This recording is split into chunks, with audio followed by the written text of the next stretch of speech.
Halo teman-teman, Assalamualaikum, selamat datang di HC Suka Cerita. Dalam video kali ini, aku akan bercerita tentang sejarah dan asal-usul Panjalu.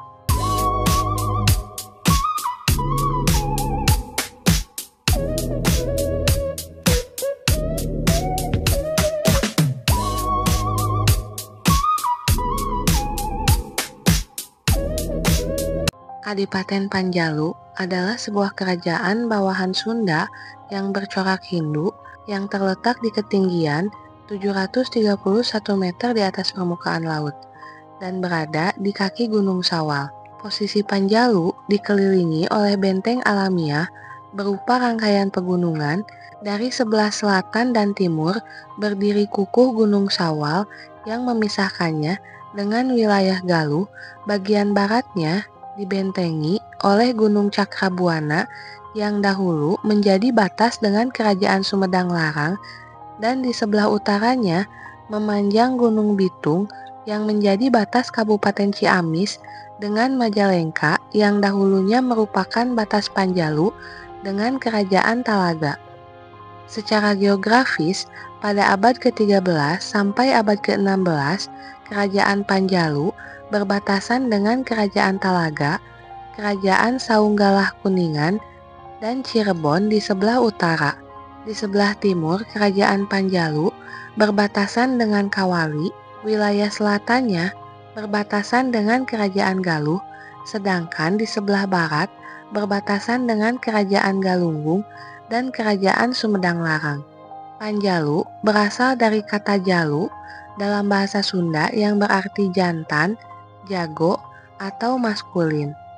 Yang didahului dengan awalan pan, kata Panjalu berkonotasi dengan kata-kata jagoan, jawara, atau pendekar. Ada pula orang Panjalu yang mengatakan bahwa kata Panjalu berarti perempuan karena berasal dari kata jalu yang diberi awalan pan, sama seperti kata male dalam bahasa Inggris yang apabila diberi prefiks "v" menjadi female atau perempuan. Konon nama ini disandang karena Panjalu pernah diperintah oleh seorang ratu bernama Ratu Permanadewi. Mengingat anggapan umum watak orang Panjalu sampai sekarang, di mata orang Sunda pada umumnya, orang Panjalu dikenal lebih keras, militan, juga disegani karena konon memiliki banyak ilmu kanuragan warisan dari nenek moyang mereka. Oleh karena itu, arti kata Panjalu yang pertama sepertinya lebih mendekati kesesuaian. Menurut Munoz, tahun 2006, Kerajaan Panjalu Ciamis adalah penerus Kerajaan Panjalu Kediri.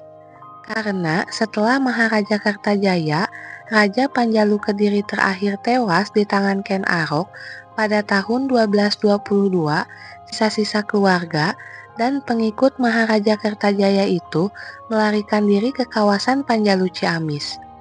Itulah sebabnya kedua kerajaan ini mempunyai nama yang sama, dan Kerajaan Panjalu Ciamis adalah penerus peradaban Panjalu Kediri.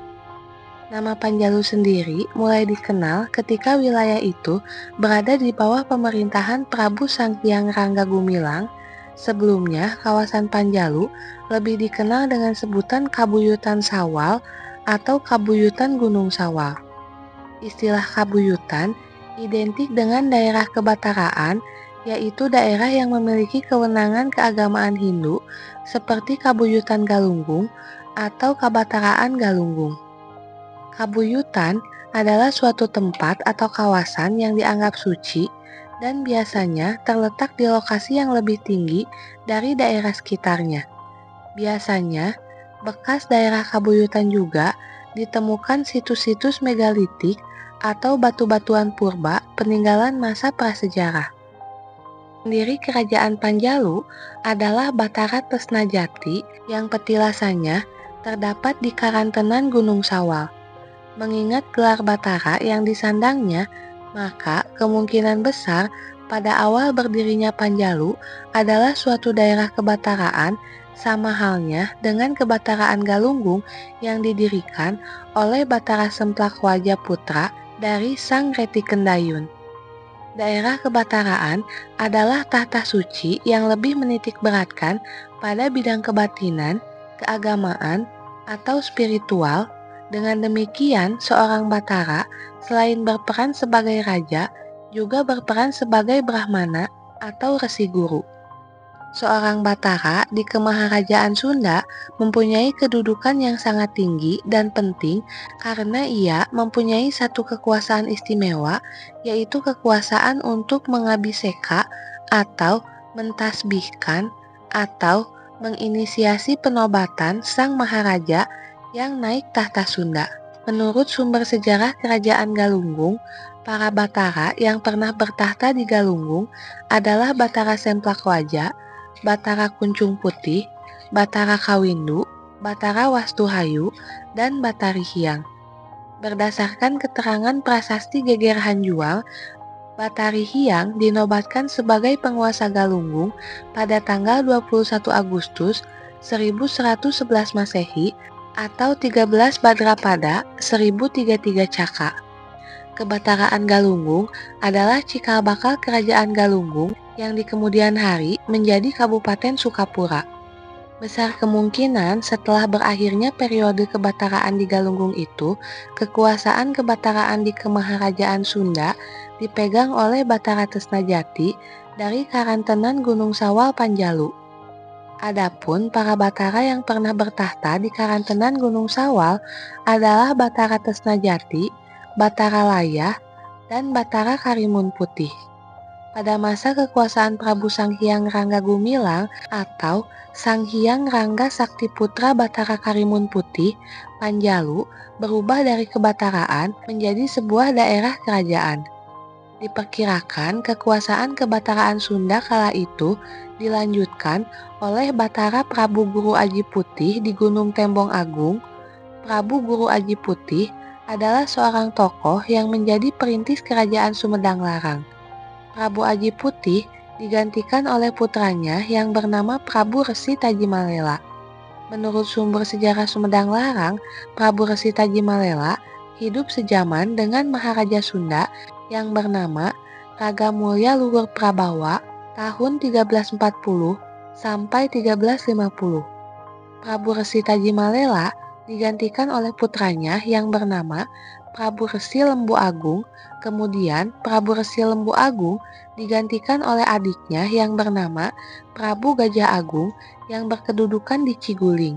Di bawah pemerintahan Prabu Gajah Agung, Kerajaan Sumedang Larang bertransisi dari daerah kebataraan menjadi kerajaan.